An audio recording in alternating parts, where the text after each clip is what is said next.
Welcome to NCIX Tech Tips. We're going to be doing a full gaming system build guide. Now, we're going to be doing a very extreme build because this will show you a lot of the different things you could run into with a more complicated build. However, the same principles will apply for a basic system to make all of this work correctly.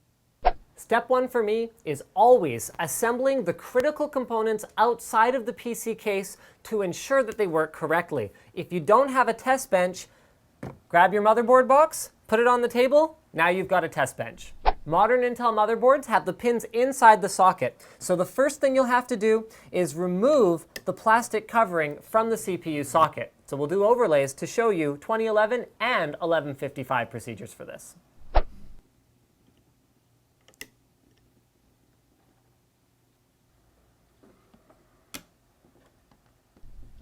Ensuring that you're grounding yourself before making contact with any critical electronic components. That means touching a plugged-in power supply, or in the case of myself, I have a grounding strap around my ankle. Next step is to install the CPU in the socket. Intel CPUs have a small gold triangle that should be aligned with the triangle on the CPU.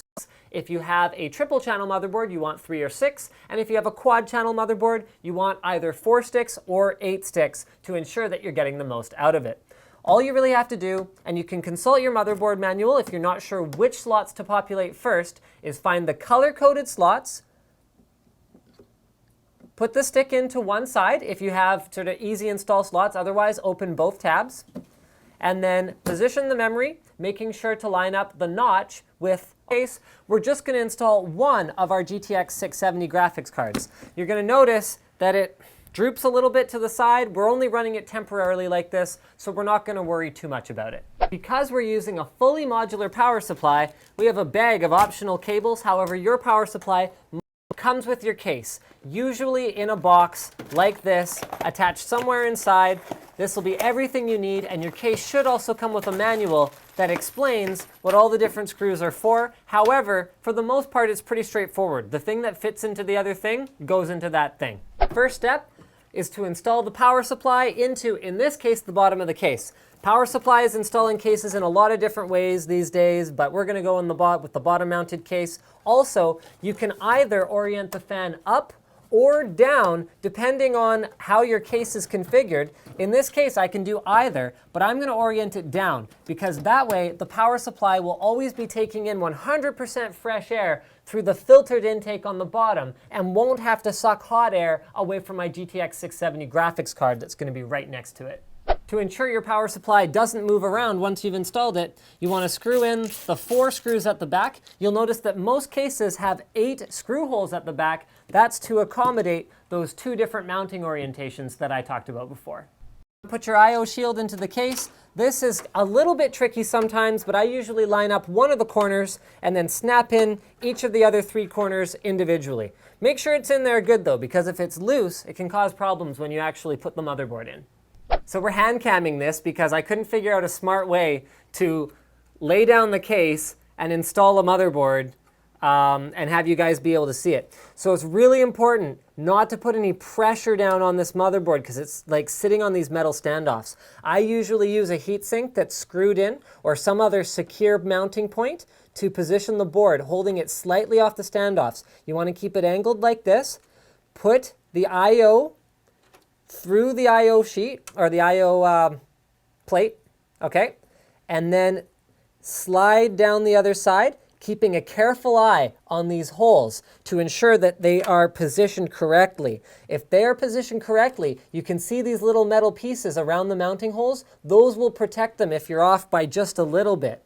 But if you're off by a lot, it's going to be a big problem for your motherboard. Some cases still have a USB 3 pass-through that goes around the back of the board and plugs into the back.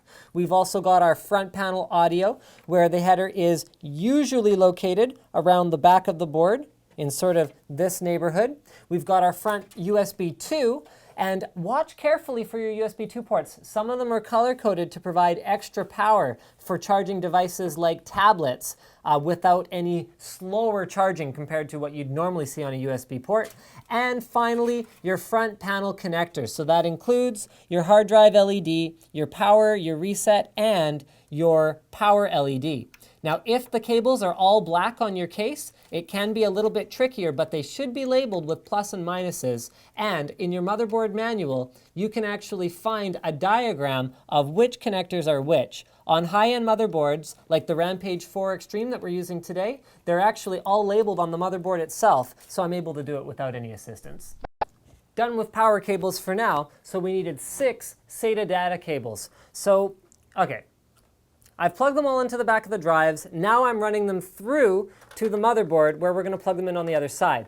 The tricky part is all on the motherboard side because while all of these drives, the hard drives and the SSDs, are SATA 3 6 gigabit per second compliant drives, only the SSDs are actually going to get any benefit from the additional speed. So you can consult your motherboard manual or you can read what the ports are underneath them.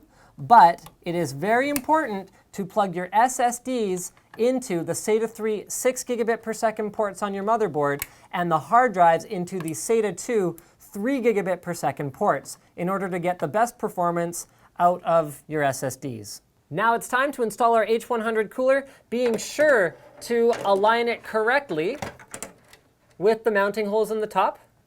What we have to do with this case, although this isn't always how it works, is we actually have to put the fan, keep a finger on it to hold it in place, and then at least get them finger tight to start with, which I'm having a little bit of trouble with here, but you know, you guys will probably have it laid down flat so that you don't have to worry about holding it in place. That's probably a better way to do it. Okay, there we go. So let's get those on there. Also, you have to run 2 more cables off of the cooler. So there's a total of 4. 2 for the fans, 1 for the pump RPM monitor. The pump, in the case especially of something like the H100, is actually more important than the fans because the odds of 2 fans failing is pretty slim. Whereas you want to monitor the RPM of that pump with your motherboard so that your motherboard has a chance to shut down if the pump fails, because that's more of a single point of failure. Also, through the same hole that we have our 8-pin going through, we have the Molex power connector that powers the pump, and we're going to plug that in again at the back of the motherboard tray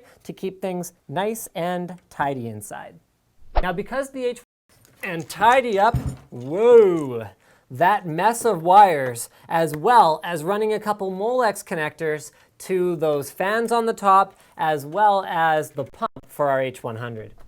Got our last connector to plug in. You guys may have noticed that we don't have an optical drive. So if we did, we'd obviously have to run another SATA connector and more power up to the optical bays. But like many users these days, I find myself using an optical drive less and less. So as part of an extreme build, I don't necessarily consider an optical drive to be essential anymore. Besides, you can always get an external optical drive and then use it on all of the computers in your house whenever the need comes up.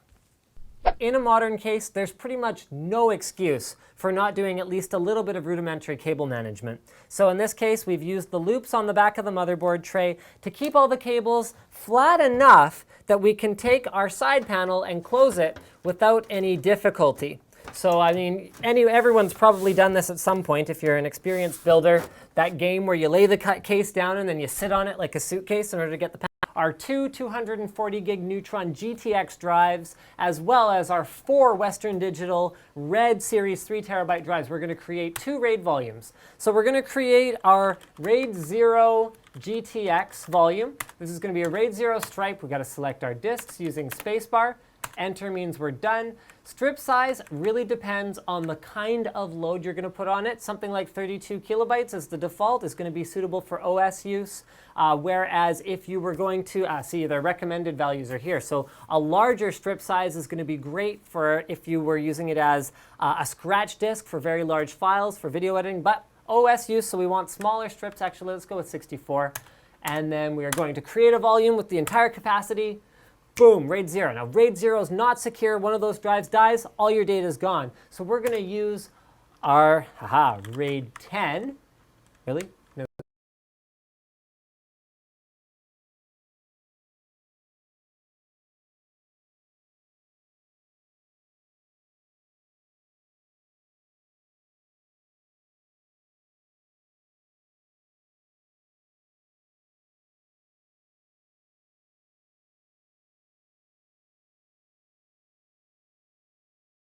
Welcome to Have a look at the image quality comparison that you get from having a real PC, a real gaming machine, versus one of these. Let's look at this sign. This sign is supposed to have a solid line around the outside of it. I'm going to go ahead and move the camera a little bit. So yeah, brilliant. That's pretty cool. This is evidently a tree. You wouldn't know that that's a tree based on looking at it out of context, I don't think. So that's what that looks like. Check out this awesome aliasing on the railing down here. This is amazing too. And what I'd love to do for you guys at the end of this episode, after we do our conclusion, is we'll leave these overlays. We'll do side-by-sides or like one after the other of Xbox versus PC. But let's go ahead and try and move around a little bit here and just, oh, look at the way like everything just kind of flickers in and out of being. Things like antennas that are just not even complete. They're just line segments. Things like barbed wire. Does this look like barbed wire to you? I think I've made my point. Aren't just disappearing, and the barbed wire doesn't just disappear when we walk a little bit further away from it. So in terms of image quality, yeah, there's no comparison.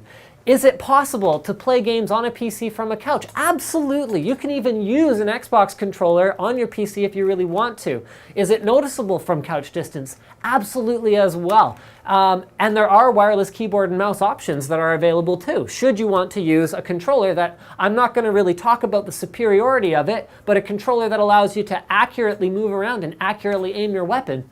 You have that option as well. I'm going to let you guys mostly draw your own conclusions here. There's a lot of different ways we can look at this. Performance per dollar, performance per size, and like dollars per size. And, you know, I mean, obviously the physical size of these gaming machines doesn't really make a difference. And I'm sort of rambling now, but you pretty much decide, what do you want out of your gaming experience? Do you want to have the capability to run games in stereo 3D, to crank them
with this. For power, you need something extreme again. For an extreme build like this, we've gone with what we think is pretty much the highest end power supply out there. Corsair's AX1200i. This is an 80 Plus Platinum fully modular power supply. For video cards, we've stepped down a little bit. We haven't gone with dual GTX 680s, we've gone with dual GTX 670s. Especially after overclocking, you can get a lot of the performance of a 680 with a 670, and by running two of them, you can actually get tremendous value out of your gaming machine, although I guess a lot of the aspects of this gaming machine aren't necessarily about value, but don't worry about that.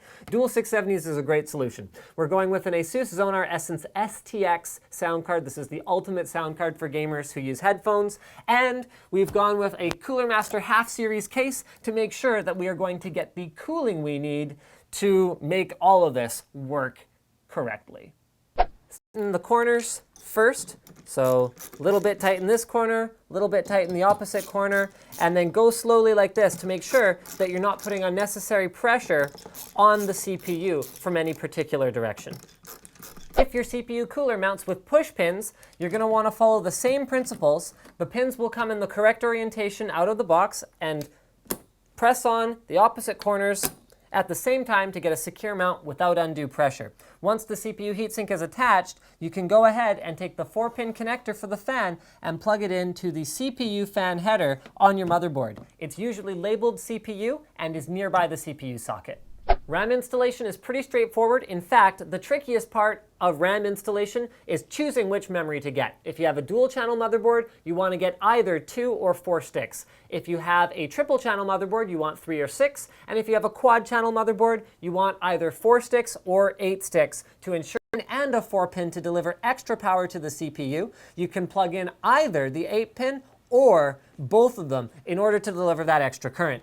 Some motherboards also have auxiliary connectors, whether it's a 4-pin Molex or whether it's a 6-pin PCIe that can provide additional power to the PCI Express slots for multi-way graphics configurations. In this case, I would recommend using it if you're going to have 3 graphics cards or more. And as you can see, no keyboard detected. This we know. We don't have a keyboard installed, but the system boots up, so we're ready to start assembling it properly. Now, I've received a lot of emails and messages over the years about things like, okay, Linus, I bought a hard drive, it didn't include screws, or I bought a motherboard and it didn't include mounting screws. All the hardware you need to assemble your computer comes with your case, usually in a box like this, attached somewhere inside. This will be everything you need, and your case should also come with a manual that explains what all the different screws are for. However, for the most part, it's pretty straightforward. The thing that fits into the other thing goes into that thing. First step is to install over the standoffs, and then allows you to use a Phillips head to drive them into the motherboard tray. Now here's a super handy trick. There's no real standard for what threading motherboard standoffs use, and different manufacturers use different threads. So I always do a quick check before I try to install the board with the screw that I think goes in, and then make sure it threads in properly before I try to install the board. In Cooler Master's case with the half XM, they've had the courtesy here to take all the standoffs and all the motherboard mounting screws and put them in the same little baggie. So kudos to Cooler Master for that little attention to detail with this particular case. I always recommend laying down the case before installing the motherboard, because the last thing you want is to put the motherboard on top of all the standoffs and then have it slip.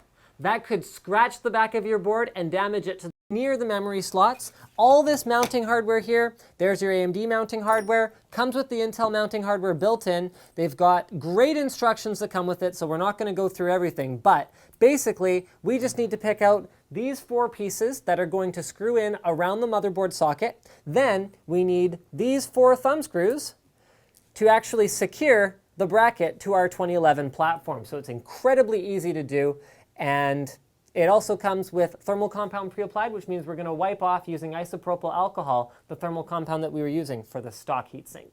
Okay, so here's the prep part where we take these pieces right here, look like that, and this is a special mechanism. The H100 mounts completely differently on all the other sockets. So you put in these 4 pieces, and then we're ready to keep going with our build. I always recommend plugging in the little delicate connectors before doing the big bulky ones because it's often harder to get at them once you've installed a bunch of other random stuff. So we've got our front USB 3, which is using a front panel header. Some cases still have a USB 3 pass-through. All of these sleds are capable of either mounting a 2.5-inch drive with screws and then sliding it into the case, or mounting a 3.5-inch drive without screws, just by sliding it in on one side and then clipping in on the other side before installing it back into the case and locking it in. Now bear with me guys, because we haven't done any cable management on the back of the motherboard tray yet, but we need to run our SATA power. So because we have 6 drives, we're going to need 2 of those modular cables that came with the case. Make sure you orient them so that you don't have to sort of twist around the cables. Because if I'd taken that first one and plugged it in at the top, then every time I try to move down, I'm going to have to twist it around like this, and it's weird. There's usually a natural way for these ribbon-style cables to go from one drive to another and have it be very, very clean, just like that. So when you try to close the other side panel, you're not going to have any difficulty. Done with power cables for now, so we needed 6 SATA data cables. So, okay, just going to lift that up a little bit here. Okay, yeah, it's all good, it's all good. Don't worry guys, this is going exactly according to plan. It can be a little tough to mount these radiator coolers, but just lift up the fan a little bit, make sure the screw is positioned correctly. There we go. And just kind of start the threading there so the radiator doesn't fall away, and then you're ready to go. So you just take all 8 screws, tighten them up, and your rad is mounted. Believe it or not, we're getting very close to the end. All we have to do is remove the protective covering on our CPU water block pump combo unit. Go ahead and screw the 4 screws into place around the outside of it. So you got to kind of keep a finger on it to hold it in place, and then at least get them finger tight to start with, which I'm having a little bit of trouble with here, but you guys will probably have it laid down flat so that you don't have to worry about holding it in place. That's probably a better way to do it. Okay, add in sound cards so you get that better quality sound from your front panel. Now it's time for graphics card installation. You can see I've put one of them in already. That one wasn't going to be very easy to show you. But once we line it up with the PCI Express slot, we just have to make sure we're pressing evenly and firmly. Okay, you can tell if it's all the way in because the PCIe lock at the back of the slot will raise, and the slots should be lined up with the screw holes near the back of the case. So one of the last connectors that we're going to plug in is the PCI Express power connectors. The reason I always install graphics cards last is because once they're in, it's almost impossible to access anything else, whether it's your front panel connectors or whether it's your SATA connectors or anything. So once those big honking graphics cards are in there, everything else becomes a real chore. So we're just plugging all those. I mean, we showed you this close up earlier, so we're not going to worry too much about it. Once that's done, all that's really left now is to go around the back of the case and tidy up. Whoa.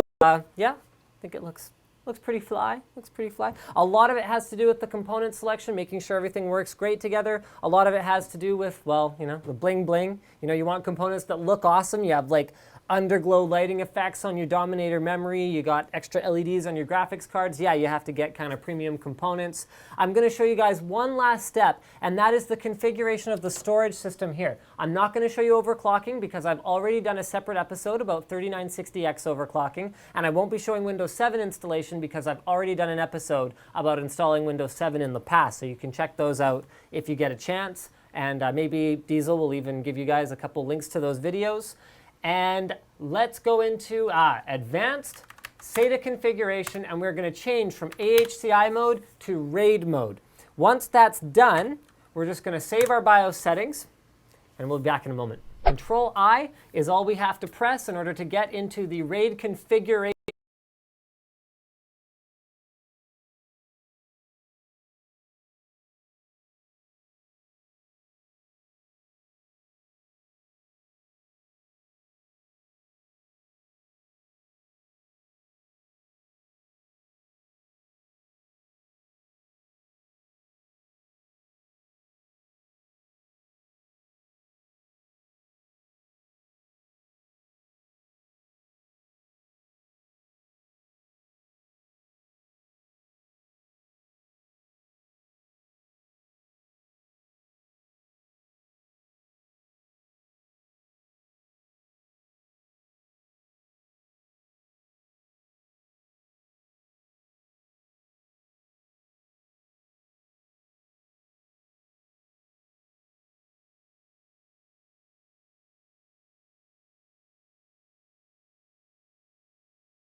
Elegibo, cidade encantada, Elegibo, sua majestade real.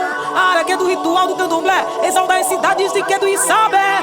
Querido vingou-se um homem, utilizando seus poderes. Passaram-se anos difíceis, sofreram muitos seres. Os vassalos ficaram sem paz, a fauna e a flora não brotavam mais.